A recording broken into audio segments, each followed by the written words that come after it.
नमस्कार दोस्तों, आप लोगों का स्वागत है हमारे इस YouTube channel Rinkesh psychology facts में। अगर वीडियो अच्छी लगे तो वीडियो को लाइक शेयर, चैनल पर आप नए हो तो चैनल को सब्सक्राइब जरूर करें और कमेंट बॉक्स में जाकर हर हर महादेव जय बागेश्वर धाम सरकार जरूर लिखें। दोस्तों, 21 जुलाई 2024 रविवार के दिन करीब 400 वर्षों बाद एक दिव्य और दुर्लभ संयोग बनने जा रहा है, क्योंकि इस दिन सभी पूर्णिमा में से सबसे बड़ी पूर्णिमा गुरु पूर्णिमा पड़ने जा रही है। दोस्तों, यह पूर्णिमा रविवार के दिन पड़ रही है, जिस वजह से इस दिन 3 बड़े योगों का निर्माण हो रहा है, जो कि है धन लक्ष्मी योग, अमृत सिद्धि योग और गज केसरी योग। दोस्तों, इन 3 योग के निर्माण की वजह और अगर इस दिन आप चुपचाप किसी को बिना बताए स्वास्थ्य से जुड़ा यह अचूक उपाय कर लेते हैं तो आपकी सभी समस्याओं का हल संपूर्ण रूप से हो जाएगा। दोस्तों, एक साल में करीब 12 पूर्णिमा पड़ती है और 21 जुलाई को गुरु पूर्णिमा सभी पूर्णिमा में सबसे बड़ी मानी जाती है। इस दिन स्वास्थ्य से जुड़ा यह अचूक उपाय आपकी हर परेशानी को कर देगा, चाहे वह धन को लेकर हो या सेहत या संतान की प्राप्ति को लेकर। इसीलिए दोस्तों, वीडियो को आखिर तक जरूर देखें। और दोस्तों, अगर आप भी अपने जीवन में भगवान श्री हरि विष्णु की कृपा पाना चाहते हैं तो इस वीडियो को लाइक करके कमेंट में जय श्री हरि जय माम लक्ष्मी लिखना ना भूले। दोस्तों, पूर्णिमा का दिन श्री हरि विष्णु को समर्पित है। इस दिन जगत के पालनहार श्री हरि विष्णु अपनी 4 महीने की योग्य निद्रा से जागते हैं। इसके बाद से ही सभी मांगलिक काम आरंभ हो जाते हैं। इसके अलावा पूर्णिमा भगवान विष्णु को प्रसन्न करने के लिए भी बेहद उत्तम मानी जाती है। इस दिन भगवान विष्णु को प्रसन्न करने के लिए कुछ लोग व्रत रखते हैं और पूजा करते हैं। इस दिन सच्ची श्रद्धा और भक्ति भाव से भगवान विष्णु की पूजा करने से सभी मनोकामना पूर्ण होती है। दोस्तों, स्वास्थ्य अत्यंत प्राचीन काल भारतीय संस्कृति में कल्या का चिन्ह समझा जाता रहा है। इसीलिए कि किसी भी शुभ काम को करने से पहले स्वास्थ्य चिन्ह अंकित करके उसका पूजन किया जाता है। मान्यता है कि ऐसा करने से कामों में सफलता मिलती है, क्योंकि स्वास्थ्य के चिन्ह को शुभता का चिन्ह समझा जाता है। इस तरह स्वास्थ्य का अर्थ अच्छा या मंगल करने वाला ऐसा बताया गया है, मेन वर्णित है। स्वस्तिक सर्वदा रुद्र, अर्थात सभी दिशाओं में सबका कल्याण हो। इस तरह स्वास्थ्य एक शब्द से किसी व्यक्ति या जाति विशेष का नहीं, परंतु संपूर्ण विश्व के कल्याण या वासुदेव की भावना निहित है। किसी भी शुभ काम को करने से पहले गणेश जी का नाम लेते हैं और हिंदू धर्म में स्वास्थ्य को गणेश जी का भी प्रतीक समझा जाता है। वैसे तो किसी भी शुभ काम को पहले स्वास्थ्य बनाकर ही थाली में रखते हैं और पूजा करते हैं, क्योंकि ऐसा करने से में खुशियां बढ़ती हैं। स्वास्थ्य में 4 तरह की रेखाएं होती हैं और इनका आकार भी एक समान ही होता है। रावेद की भाषा में स्वास्थ्य को सूर्य का प्रतीक समझा गया है और उसकी 4 भुजाओं को उपमा दी गई है। पौराणिक मान्यता है कि 4 दिशाओं यानी पूर्व, पश्चिम, उत्तर, दक्षिण की ओर यह 4 भुजाएं इशारा करती हैं और हिंदू धर्म में इनको 4 वेदों से जोड़कर भी कहा जाता है, यानी ऋग्वेद, यजुर्वेद, अथर्ववेद और सामवेद। स्वास्थ्य की 4 रेखा सृष्टि से रचनाकार भगवान ब्रह्मा के 4 सिरों को दर्शाती हैं और 4 पुरुषार्थ यानी 4 आश्रम, 4 लोग, 4 देवों यानी ब्रह्मा, विष्णु, महेश और गणेश की तुलना भी की गई है। इसके मध्य में जो बिंदु है भगवान विष्णु की नाभि मानी जाती है, जिसमें से भगवान ब्रह्मा प्रकट होते हैं और स्वास्थ्य की 4 रेखाएं एक घड़ी की में चलती हैं, जो संसार की सही दिशा में चलने का चिन्ह है। यह है दिन घर के मुख्य द्वार पर शुभ मंगल चिन्ह स्वास्तिक स्वरूप बनाएं। आप चावल और कुमकुम की सहायता से बना सकते हैं, चावल और हल्दी के घोल से बना सकते हैं, या फिर कुमकुम यानी सिंदूर और घी, सिंदूर और तेल मिलाकर के भी बना सकते हैं। ऐसा करने से वास्तु दोष दूर हो जाता है। इससे मनोकामना हो की पूर्ति हो जाती, घर से क्लेश, कलह, बेचैनी दूर हो जाती है। तंत्र मंत्र क्रिया से भी रक्षा होती है।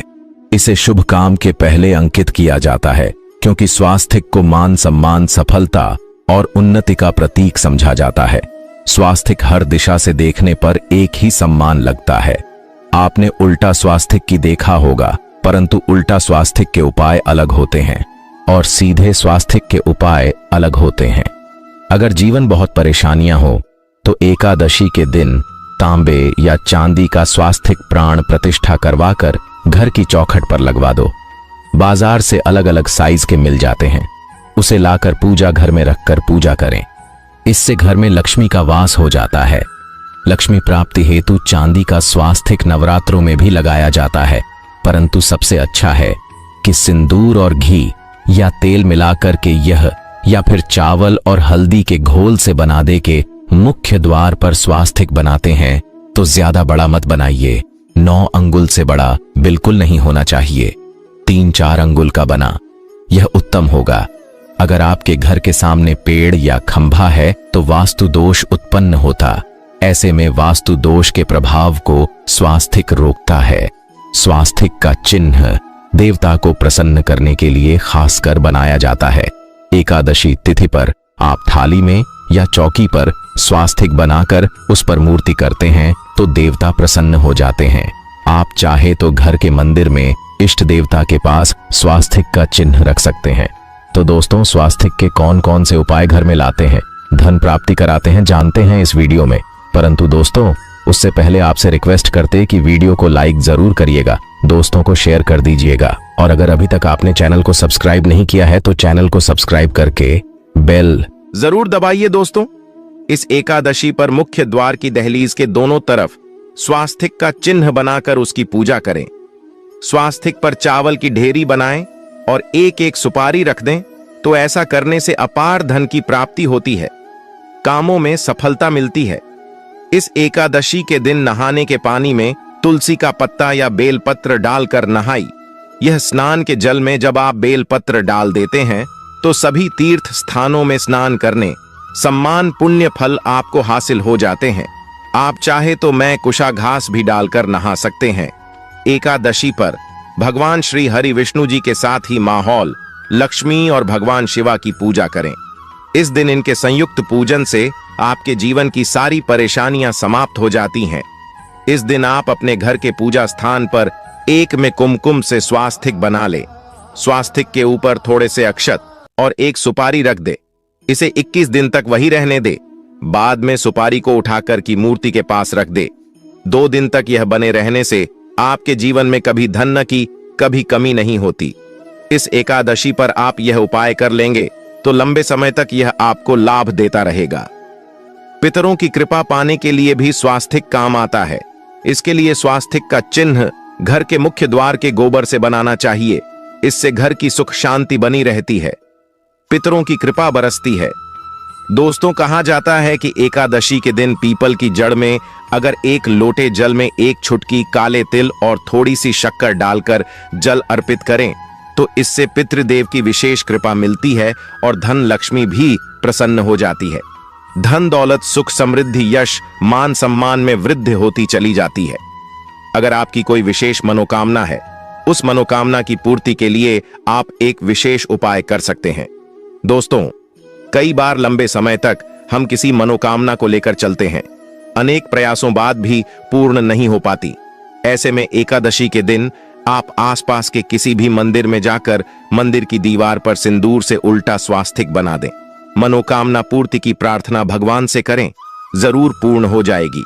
और जब आपकी मन्नत पूरी हो जाए तब जाकर वहीं पर सीधा स्वास्तिक बना दें और भगवान को धन्यवाद दें। इस एकादशी पर भगवान श्री हरि की पूजा करेंगे तो उन्हें 2 हल्दी की गांठें जरूर अर्पित की और बाद में हल्दी की गांठ को पीले कपड़े में लपेटकर तिजोरी में रख दें। आपने पहले भी हल्दी की गांठें रखी हो है तो उसको ही पूजक वापस रख दे। दोस्तों, एकादशी पर विष्णु जी की पूजा में उन्हें केसर कमल का पुष्प के लिए गेंदे का फूल अर्पित करें। जिस थाल को आप गन्ने से बजाएंगे उस थाल में भी सिंदूर से एक स्वास्तिक का चिन्ह जरूर बना लें। उस स्वास्तिक के दोनों तरफ 2 खड़ी रेखाएं भी बनाएं। फिर उस थाली को हुए प्रभु को जगाए मंगलाचार कीजिए। यह स्वास्तिक का चिन्ह आपके जीवन की सारी परेशानी को दूर करेगा, जीवन में खुशी। इस एकादशी के दिन विशेष मंत्र का जाप जरूर करें। आप मंत्र का जाप कर सकते हैं या फिर विष्णु जी के महामंत्र ओम नमो भगवते वासुदेवाय का, इसमें से किसी भी एक मंत्र का जाप कर सकते हैं। जो भी मंत्र आसान लगे उसका जाप कर ले। इस एकादशी के दिन अपनी मनोकामना की पूर्ति के लिए यह उपाय कर सकते हैं। आप तुलसी में जब जल अर्पित करेंगे तब एक लोटे में जल लेकर कर उसमें छुटकी हल्दी, 2-4 बूंदे दूध, थोड़ी सी मिश्री और एक छुटकी अक्षर डालकर ही अर्पित करें। और शाम के समय तुलसी के समक्ष घी का दीपक जलाए। इस दीपक में एक सिक्का रख दें और बाद में इस सिक्के को उठाकर संभाल के रखें। तुलसी को विष्णु प्रिय भी कहते हैं, इसलिए देवता जब जागते हैं तो सबसे पहले प्रार्थना तुलसी की सुनते हैं। वैसे यह सिक्का रोज के दीपक में भी आप डालकर दीपक जला सकते हैं। ऐसा करने से ऐसा का सिद्ध हो जाएगा। फिर जब भी महत्वपूर्ण काम से आप घर से बाहर हैं तो इस सिक्के को साथ में रखकर निकले। आपको काम में सिद्ध जरूर हासिल मिलेगी। इस दिन दीपक का उपाय जरूर ही करें। एक दीपक घर के मुख्य द्वार पर अंदर की तरफ से या फिर पास के किसी मंदिर में एक दीपक, तुलसी के नीचे एक दीपक अपने घर के पूजा स्थान पर इस दिन जरूर जलाएं। पूजा के बाद आरती जरूर करें। आरती की थाल में कुमकुम से स्वास्तिक बनाकर उस पर फूलों की पंखुड़ी और थोड़े अक्षत रखकर फिर दीपक जलाकर प्रभु की आरती करें। सर्वोत्तम होगा। परंतु याद रखें कि भगवान श्री हरि विष्णु को अक्षत अर्पित नहीं किए जाते, मां लक्ष्मी को अर्पित किए जाते हैं। अगर विष्णु जी को अर्पित करना चाहते हैं तो हल्दी से रंगा कर्रर ही पी लें। अक्षत अर्पित करें तो दोस्तों विधि विधान से इस दिन पूजा आराधना करें। स्वास्तिक के उपाय जरूर करें और विष्णु जी के साथ ही शिवाजी और माता लक्ष्मी की असीम कृपा को सुंदर बनाएं। दोस्तों, भगवान विष्णु की कृपा के लिए इस एकादशी के दिन स्नान करते समय पानी में एक छुटकी हल्दी डाल लें। इसके बाद स्नान करें और पीले रंग के वस्त्र धारण करके भगवान विष्णु की विधि विधान से साधना करें। इस एकादशी के दिन श्री हारिका सबसे पहले गाय के दूध से और फिर शंख में गंगा जल भरकर स्नान कराए। इसके बाद उन्हें पीले रंग के वस्त्र अर्पित कर मानता कि इस एकादशी के दिन ऐसा करने से भगवान विष्णु का विशेष आशीर्वाद हासिल होता है। इस एकादशी के दिन भगवान विष्णु की पूजा करते समय उन्हें केसर अथवा पीले चंदन या हल्दी का तिलक लगाए। साथ ही साथ भगवान विष्णु के प्रिय पीले रंग के फूल और पीले फल चढ़ाए। मान्यता है कि इस उपाय को करने से भगवान विष्णु शीघ्र ही प्रसन्न होकर भक्तों को मनचाहा आशीर्वाद देते हैं। आपके नजदीक भगवान विष्णु का मरना हो तो आप भगवान विष्णु के अवतार भगवान श्री कृष्ण की मूर्ति की भी पूजा करके इस एकादशी का पुण्य फल हासिल करें। ईश्वर की साधना आराधना में मंत्र जप का विशेष महत्व होता है। ऐसे में राम दरबार की तस्वीर अपने घर में लेकर आए और श्री राम दरबार की तस्वीर का पूजन करें, या उनकी मूर्ति या उनसे जुड़ी किसी तरह की कोई चीज आपके पास है तो आप उनका पूजन करें। सारे देवी देवताओं का आपको आशीर्वाद मिल जाता है। हनुमान जी से लेकर सीता माता, भगवान श्री राम और अन्य देवी देवताओं का भी आशीर्वाद मिल जाता है। निश्चित तौर पर अपने घर के पूजा घर में एक साथ आप यह तस्वीर रख सकते हैं। इससे आपके जीवन में राज्य योग की हासिल हो सकती है। दोस्तों, इसी तरह यदि आप अपने घर के पूजा घर में या किसी अन्य स्थान पर यदि कोई तस्वीर रखना चाहते हैं और उसे लगाकर अपने घर में लाभ हासिल करना चाहते हैं तो अपने घर में या पूजा आपको निश्चित तौर पर त्रिदेव की तस्वीर या मूर्ति एक ही स्थान पर लाकर अवश्य रखनी चाहिए। ब्रह्मा, विष्णु और महेश, इन तीनों की संयुक्त से एक साथ तस्वीर अपने घर के मंदिर में या अपने घर में कहीं भी लाकर रख देनी चाहिए। समझा जाता है कि इन तीन देवताओं के एक साथ दर्शन करने मात्र से हमारे बड़े से बड़े विघ्न और बड़े से बड़े कर्ष ऐसे ही समाप्त हो जाते हैं। इसी वजह से इन तीनों की एक साथ में तस्वीर या मूर्ति लाकर आपको पूजा अवश्य करनी चाहिए। दोस्तों, अब बात करते हैं कि कुछ ऐसी तस्वीरें होती हैं या ऐसी मूर्तियां होती हैं जिनको आपको अपने पूजा घर में स्थान ही नहीं देना चाहिए।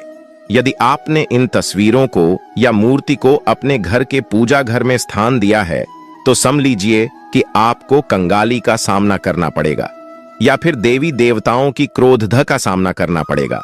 दोस्तों, और एक बात बता कि मंदिर में कभी भी विषम संख्या में गणेश जी की मूर्तियां ना रखें। जैसे कि 1, 3 या 5 ऐसे रखना समझा जाता है। 2 मूर्तियों को एक साथ रखना शुभ समझा गया है। यदि आप सिर्फ गणेश जी की मूर्ति रखते हैं तो इसके अलावा किसी भी तरह की मूर्ति आपको नहीं रखनी चाहिए। दोस्तों, स्थापित करते वक्त ध्यान दें कि गणेश जी का चेहरा सदैव घर के मुख्य दरवाजे की तरफ होना चाहिए, ताकि आपको अच्छे और सच्चे धन लाभ की हासिल हो। और इस बात का ध्यान रखें कि घर में अंगूठे से बड़े आकार का शिवलिंग आपको भूलकर भी नहीं रखना चाहिए। सदैव एक छोटा सा शिवलिंग रखें और इससे ज्यादा शिवलिंग नहीं रखने चाहिए। दोस्तों, वैसे तो कोई अपने घर में शिवलिंग रखना ही नहीं चाहिए, उसके बाद भी यदि रखते हैं तो अंगूठे से बड़े आकार का शिवलिंग आपको नहीं रखना चाहिए। आप छोटा शिवलिंग रख दें और ध्यान रखें कि एक से ज्यादा शिवलिंग आपको भूल कर भी नहीं रखने हैं। घर में यदि आप शिवलिंग रखते हैं तो शिवलिंग के ऊपर आपको तुलसी भूल कर भी अर्पित नहीं करनी चाहिए। यदि आपने शिवलिंग रख लिया है और उस पर तुलसी अर्पण कर दी तो देवी देवताओं के का आपको सामना करना पड़ेगा। दोस्तों, मंदिर में यदि आप जी की तस्वीर रखना चाहते हैं, आप हनुमान जी के अनन्य भक्त हैं, तो बैठे हुए हनुमान जी की मूर्ति ही रखें। उन्हें शिवा का 11 रुद्र अवतार समझा जाता है, इसलिए उनकी भी शिवलिंग की तरह ही मूर्ति रखें। साथ ही जो पति पत्नी होते हैं, नए वैवाहिक जीवन की शुरुआत करते हैं, तो हनुमान जी की मूर्ति या तस्वीर को अपने कमरे में, अपने बेडरूम में आपको भूलकर भी नहीं रखनी चाहिए, अन्यथा इससे जीवन कई तरह के दोषों का सामना करना पड़ता है। दोस्तों, हनुमान जी ब्रह्मचारी हैं, तो इस आपको अवश्य ध्यान रखना चाहिए। दोस्तों, राधा कृष्णा की मूर्तियों को यदि आप जैसे अपने क्षण कक्ष में सोते हैं और उन्हें आपके बेर के सामने की तरफ रखा है कि जैसे कि आप सुबह उठे और आपको उठते ही पहले उनके दर्शन हो जाए, तो समझ लीजिए कि आपका जीवन मालामाल होने वाला है। किसी भी तरह का कोई दोहक धन की चिंता आपके जीवन में रहेगी। दोस्तों, इसी तरह यदि माता दुर्गा की तस्वीर आप अपने घर में लेकर आना चाहते हैं और चाहते हैं कि माता दुर्गा की तस्वीर के माध्यम से आप जीवन में समृद्धि देखें, तो दोस्तों, भूलकर भी आपको माता दुर्गा की क्रोधित अवस्था की तस्वीर, जैसे कि महाकाली की तस्वीर या फिर महिषासुर का वध करते हुए या क्रोधित अवस्था में माता लक्ष्मी की, माता दुर्गा की तस्वीर लाकर आपको उनकी पूजा नहीं करनी चाहिए। दोस्तों, सदैव और सुंदर मुख वाली तस्वीर ही अपने घर के अंदर लाकर पूजा करनी चाहिए। इसे बहुत ही शुभ और मंगलकारी समझा जाता है। दोस्तों, इस बात का ध्यान रखें कि यदि आप अपने घर में मूर्तियां रखते हैं तो आपको इन पर भूलकर टूटे चावल नहीं चढ़ाने चाहिए, और बेहतर होगा कि आप हल्दी में चावल को पीला करके ही वह चावल चढ़ाएं, किंतु टूटे हुए चावल आपको भूलकर भी माता लक्ष्मी को या अपने घर में देवी देवता नहीं चढ़ाने चाहिए। दोस्तों, इसी तरह इस बात का भी ध्यान रखें कि अपने घर के मृत परिजनों की या पूर्वजों की तस्वीर मंदिर में स्थापित ना करें। ऐसा करना अशुभ समझा जाता है, और यदि आप ऐसा लगातार कर रहे हैं तो निश्चित तौर पर आपके परिवार के ऊपर दोष लग सकता है। पितरों का भी दोष सकता है। पितरों की पूजा एक अलग स्थान पर की जाती है, घर के मंदिर में उनको स्थापित नहीं किया जाता है। दोस्तों, इसी तरह भगवान भैरव की तस्वीर या भगवान शनिदेव की, राहु केतु की, इस तरह की तस्वीरें अपने घर में नहीं लेनी चाहिए। प्रतीकात्मक रूप से आप घर के पानी रखने के स्थान पर उनकी पूजा कर सकते हैं, क्योंकि इनकी साधना तंत्र मंत्र और खास पद्धति से की जाती है। घर के अंदर आप ऐसे ही इनका पूजा पाठ नहीं कर सकते। तो दोस्तों,